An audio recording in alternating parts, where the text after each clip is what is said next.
Harry met Charles and Camilla at Clarence's house. Now, this is a very interesting little segment. He goes to meet his dad. Meghan's off doing her thing, coming into town when she can. And he goes and meets his dad. And his dad and Camilla tell him 3 things during this little interview together. The first thing was that Harry needs to know that Meghan is welcome and encouraged to continue her acting career. So no one's asking her to stop that. In fact, please do keep working because there's only so much money to go around, So she doesn't need to feel like she needs to commit herself completely to royal duties because there's enough time for her to get her own work done. Now, it should be stated now, here and now, that Meghan wanted to be told she couldn't work because she can't get any more work. She is not anything that anybody wants. Her acting career is over. Remember, between every season of Suits, she was over there hustling, trying to find something to do, and she can't because nobody wants her to. So this was like, what a boon to finally meet a prince, and then hopefully they're going to tell her she can't work anymore because then she can blame her failing career on the fact that I decided to be a royal instead. You didn't decide. You didn't have an option. Well, Charles is hoping that she still has that option because he's like, she needs the money. This is not a bottomless well of wealth over here. So, please, Harry, tell your girlfriend she should keep acting. Then the second thing was, Charles said, I can't guarantee you that we're going to be able to provide her 24/7 support from Scotland Yard. We only have so much money for protection, and it's just not, I can't tell you that we're going to be able to provide that. The third thing was, according to Harry, that someone at this meeting speculated about what his future child would look like. In one version, Camilla remarked, "Wouldn't it be funny if your child had ginger afro hair?" To which Harry laughed. That is a funny idea. Subsequently, Meghan's reaction to that conversation turned Harry's amusement into fury. Okay, you know what this is exactly like? This is exactly like at the Oscars when Chris Rock made the joke about Will Smith's wife. Will Smith laughed, turned, saw his wife, and then immediately the smile left his face, and then he got up and acted a fool. We remember this. Well, that's exactly what this is like. Harry's over there laughing at the joke because it's funny. Also, nothing offensive about wondering what the baby's going to look like. We need to get off of this idea that that was an offensive statement. And I've made the mistake also of being like, maybe that was offensive. Well, why is it offensive to wonder what the baby's going to look like? I have dark hair, dark eyes. My husband is blonde and blue-eyed. We wondered whose eyes the child would have, right? We talked about, are our kids going to be blonde? Are they not? Every single family who has ever expected a child happily wonders, what will the baby look like? Whose features will it have? And especially the more different the parents look, the more wondering you will have and the excitement that you feel over what the child will look like. Shame on me for ever buying that narrative that was a racist thing for anybody to say. It actually isn't. And I'm annoyed with myself for being, maybe it was. No, it wasn't. It wasn't. And so, for Meghan to be like, that's really racist, that they wondered what color it would be, or, they wondered anything about the baby. Why is that racist? Again, are you racist against your own race? Are you concerned that the baby's going to have darker skin? And somebody's saying, even questions about the skin color of the baby are not offensive because someone's skin color is not offensive. Human beings are beautiful. Every skin color that we come in is gorgeous. So somebody asking about the skin color is not a negative statement at all. It's a celebration of what new beauty is going to come. People are crazy. And I was crazy forever feeling, even for 1 second, like, maybe they shouldn't have said that. No, that's fine. Thank the Lord we continue to grow as humans. 4 years later, Harry described the aftermath of those conversations as really hard and awkward. He seemed like he was doing fine on his own when Meghan wasn't over there hissing in his ear about how he should feel about it. Why is it really hard and awkward that they're telling him, hey, let your girlfriend keep working? This is awesome that she has something that she can do. Because since you're not necessarily, the most senior royal, You're going to have fewer things to do. We're so glad she's got something that can keep her busy. All right, that's not offensive. Also, you just started dating the girl, so for your dad to say, well, we can't quite commit to 24/7 security for her, again, not offensive. What was he expecting? You know, did Cressida or Chelsea ever have 24/7 Scotland Yard protection? No, they did not. And neither did they ever ask for it. And then finally, for Camilla to say, hey, wouldn't it be funny if your little baby had a little ginger afro? That's not offensive. That was really hard and awkward. You know what's really hard and awkward? Everything that you've done since you've met Meghan. The thing is that none of his previous girlfriends had given up their work. None of them had been protected by the police. So Harry can't have really been that shocked that his dad wasn't willing to make some sort of new allowance for Meghan. Tom Bower also reminds us that Harry knew that Charles' limited income from the Duchy of Cornwall meant the annual allowance to himself would never exceed £1.5 million, which is a substantial amount by most standards. Finally, in Harry's view, any family speculation about a child's appearance was, unfortunately, seen by his elders as lighthearted. Those old people. So behind the times. So painfully ignorant about racial disparities. And of course, when he went back and talked to Meghan about it, she would help him to see the error of his family's ways. More important and unspoken, Harry knew that his role as a senior royal would diminish within a decade, and his salvation would be Meghan. Under no circumstance could he lose her. So anything she suggested in conversation, when he ran back to tell her what Pa had to say for himself, she was there ready and willing to twist everything he'd said. On Meghan's next arrival in London, Harry was standing on the tarmac at Heathrow with a police escort.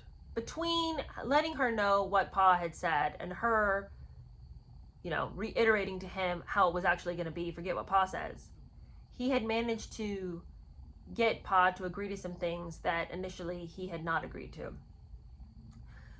When Harry met her at Heathrow, he came with 2 SO-14 officers that were assigned to protect her during this visit.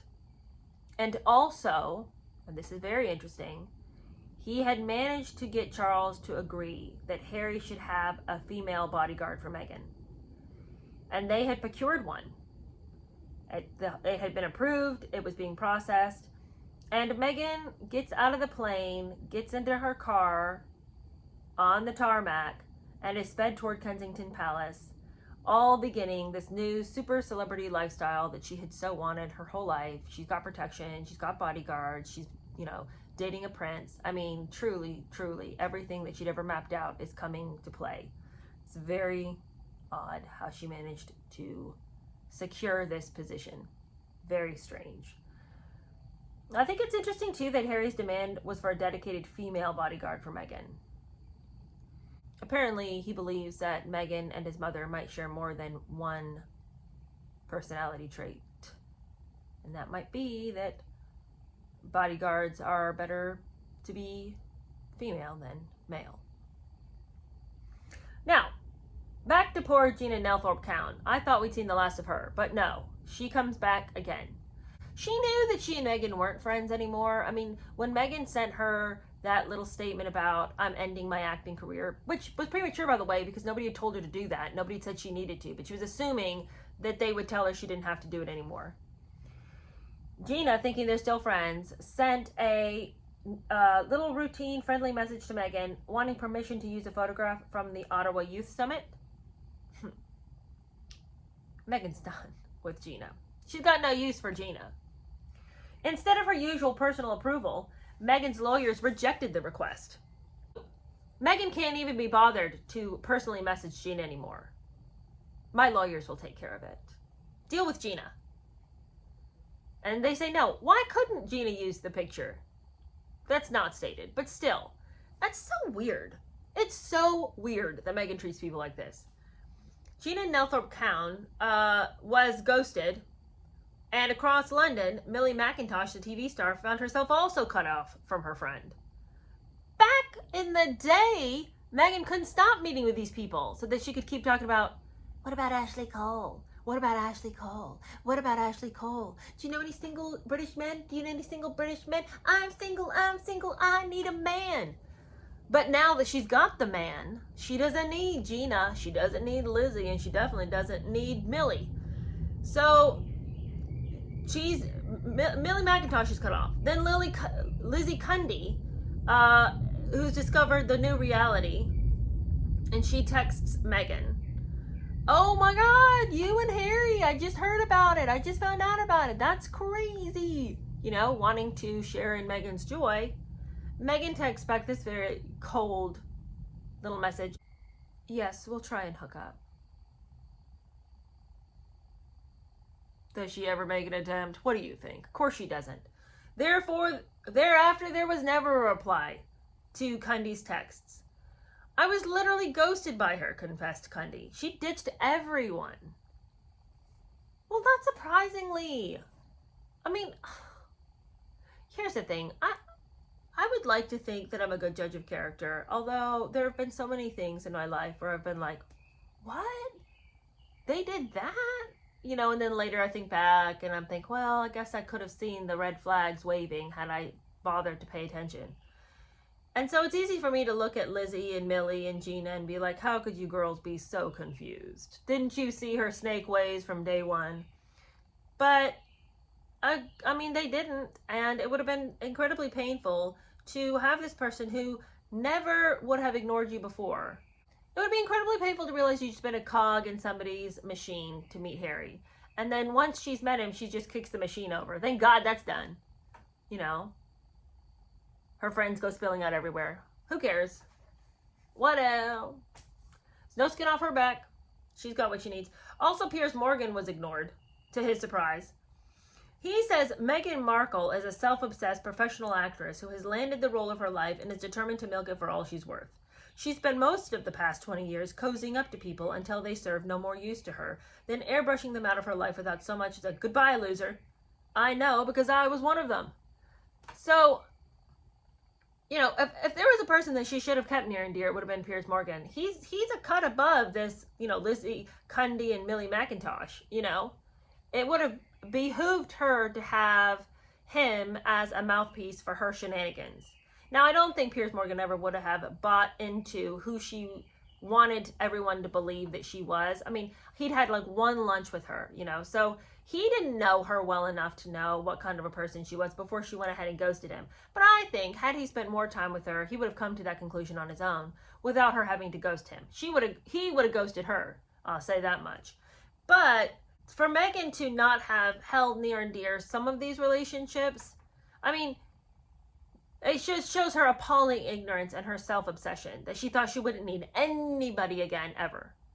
For a user, she's starting to lose her edge here, because it would have been smart to keep Piers close to the heart. At the time, none of these people realized they were not isolated cases, but part of a pattern.